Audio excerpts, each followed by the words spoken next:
Hello বন্ধুরা, সবাই কেমন আছো? আমি আবারও নতুন আরেকটা ভিডিও নিয়ে চলে আসলাম। চলো ভিডিওটা স্টার্ট করা যাক। তো দেখো, হাতে নিয়ে নিলাম হচ্ছে চাল কুমড়োর পাতা। তো অনেকে জানি বুঝে গেছো আমি কি বানাতে চলেছি। তো চলো ভিডিওটা লাস্ট অবধি দেখতে থাকো আমি কি বানাচ্ছি। দেখো, পাতাটাকে একটু নুন দিয়ে মেখে নিয়েছি। এদিকে শাশুড়ি মা হচ্ছে সুন্দর করে আমাকে পেঁয়াজ কেটে দিয়েছে। এদিকে লোনা শুটকিকে ধুয়ে বাটিতে নিয়ে নিয়েছি। দেখো কি সুন্দর পেঁয়াজ কেটেছে। আর এখানে হচ্ছে সবটা মশলা নিয়ে নিলাম, তোমাদেরকে এটা আগে দেখাতে পারিনি, এখন বলে দিচ্ছি।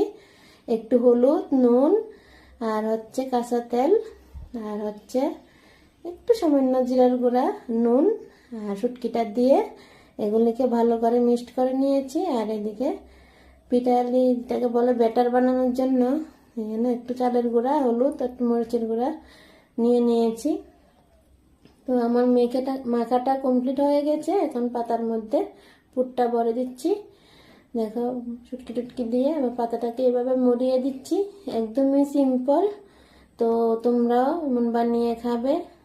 আর জামাই ষষ্ঠী স্পেশালে এই বড়াটা, লোনা শুটকির বড়াটা তোমরা বানিয়ে খেতে পারো।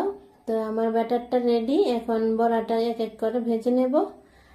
আর হচ্ছে আমার আবার ব্যাটার দিয়ে ভাজাটা বেশি ভালো লাগে না, মনে হয় চাল কুমড়োর পাতার গন্ধটা চলে যায়। তার জন্য আমার জন্য যেগুলি ভাজা হবে এগুলি, আমার সঙ্গে আমার শাশুড়ি মাও আছে, তো আমরা দুজনে মানে ব্যাটার ছাড়াই খাবো। তার জন্য এইভাবে দুটো দিয়ে দিয়েছি।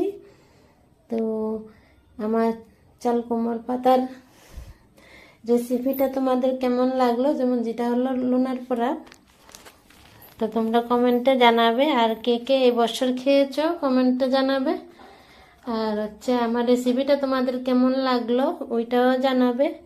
আর এরকম সুন্দর সুন্দর সিম্পল রেসিপি দেখতে ইচ্ছা হলে আমার পেজকে ফলো করে দাও, সাবস্ক্রাইব করে দাও।